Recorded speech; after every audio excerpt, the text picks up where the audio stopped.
শুভ সকাল বন্ধুরা, আপনারা সবাই কেমন আছেন? নিশ্চয়ই ভালোই আছেন। আমি আজ সকালে আবারও আপনাদেরকে আমার চ্যানেলে শুভেচ্ছা অভিনন্দন জানাচ্ছি।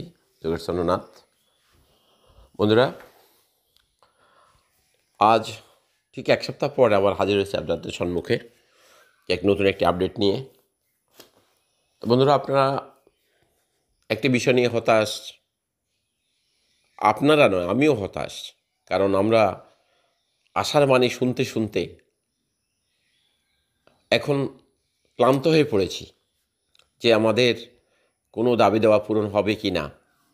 আপনারা সকলেই জানেন, ইতোমধ্যে আমাদের কিন্তু বাজেট পাস হয়ে গিয়েছে। আপনারা সকলেই জানেন যে 30 জুন যেটা মাননীয় অর্থমন্ত্রী সংসদে প্রস্তাব করেছিলেন যে বাজেটে, সে বাজেটটি কিন্তু কণ্ঠভোটে পাস হয়েছে।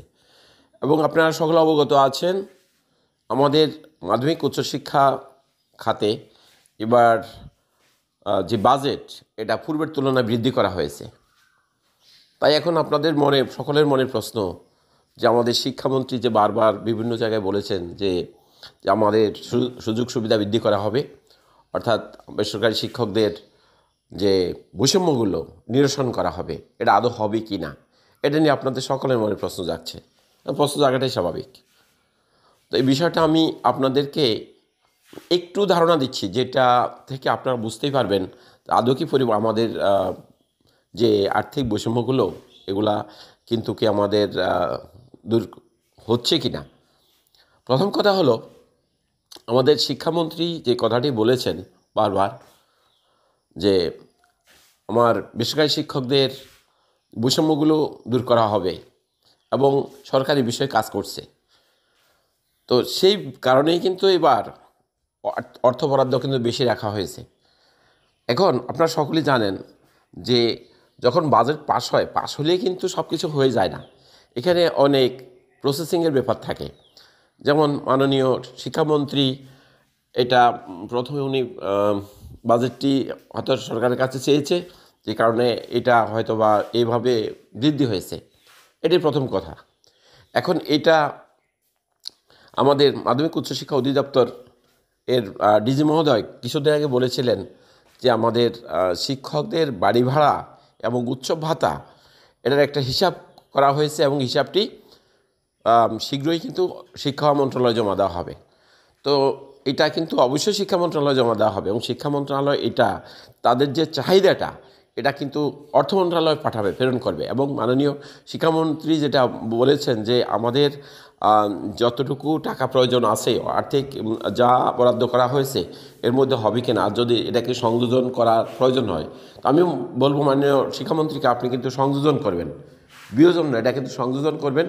সংযোজন করে আমাদের শিক্ষকদের যে দাবি দেওয়া, বা আপনি অবশ্যই যখন শিক্ষা উপমন্ত্রী ছিলেন, আপনি শিক্ষকদের যে 6.5 লক্ষ শিক্ষকের যে আন্দোলন, এই আন্দোলনকে আপনি যেভাবে আপনি এটা স্থগিত করেছেন, বা আপনার কথা আশ্বস্ত হয়ে শিক্ষকরা যেভাবে তাদের অধিকার আদায়ের আন্দোলন থেকে সরে এসেছে, এটা অবশ্যই আপনি আপনার মনে থাকার কথা, আপনি অবশ্যই মনে রাখবেন।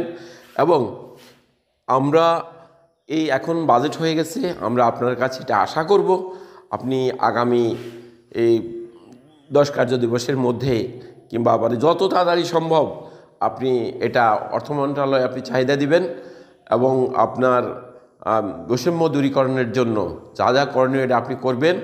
মানে আমরা আর কোনো কথা এটা শুনতে চাই না যে আপনি দিয়ে আর কাজ করেছে, সরকার কাজ করতেছে, আমরা কাজ করছি, এ ধরনের কোনো কথা আশ্বাসের বারে আমরা শুনতে চাই না। আপনি 6.5 লক্ষ শিক্ষকের যে কষ্ট দূর করবেন আপনি, এটাই আমি কামনা করি আমার এই ভিডিও থেকে। আর একটি কথা বন্ধু, আপনারা যারা আমার এই চ্যানেলটি ইতিমধ্যে সাবস্ক্রাইব করেছেন এবং নিয়মিত আমার ভিডিওগুলো দেখেন, সকলকে জন্য থাকলে শুভকামনা এবং সকলকে জানাই আমি আবারও শুভেচ্ছা অভিনন্দন। এবং পাশাপাশি যারা এখনও আমার এই চ্যানেলটি দেখেন কিন্তু সাবস্ক্রাইব করেন না, বা যারা নতুন বন্ধুরা আছেন, অবশ্যই আমার এই চ্যানেলটি সাবস্ক্রাইব করবেন এবং আমার পাশে থাকবেন। বন্ধুরা, আপনারা অনেকেই বিভিন্ন ধরনের কমেন্ট করেন যে এটা একটা ভুয়া চ্যানেল। আমি কিন্তু মানে সবসময় যেন অর্থাৎ আমি নিজের ভিউ বৃদ্ধির জন্য এই কথাবার্তাগুলো বলে থাকি। আসলে বিষয়টা তা নয় বন্ধুরা। আমি কোনো না কোনো সোর্স থেকে সংবাদগুলো জানার পরে আপনাদেরকে দিই, এবং আপনারা জেনে খুশি হবেন অর্থ মন্ত্রণালয় চাহিদা দেওয়া হয়েছে কি না এই সংবাদটিও কিন্তু আমার কাছে আসবে। আমি আবারও বলছি কথাটা, অর্থ মন্ত্রণালয় চাহিদা দেওয়া হচ্ছে কি না এই সংবাদটাও কিন্তু আমার কাছে আসবে, এবং এই যদি আমি এই সংবাদটি পাই অবশ্যই আমি আপনাদেরকে সাথে সাথে জানিয়ে দেব। তো যাই বন্ধুরা, সে পর্যন্ত আপনারা সবাই ভালো থাকবেন, এবং আমার আগামী ভিডিও দেখার প্রত্যাশায় শুভকামনা থাকলে সকলের জন্য। আবার সকলের মঙ্গল কামনা করে আজকের মতো এখানেই শেষ করলাম। সবাইকে ধন্যবাদ।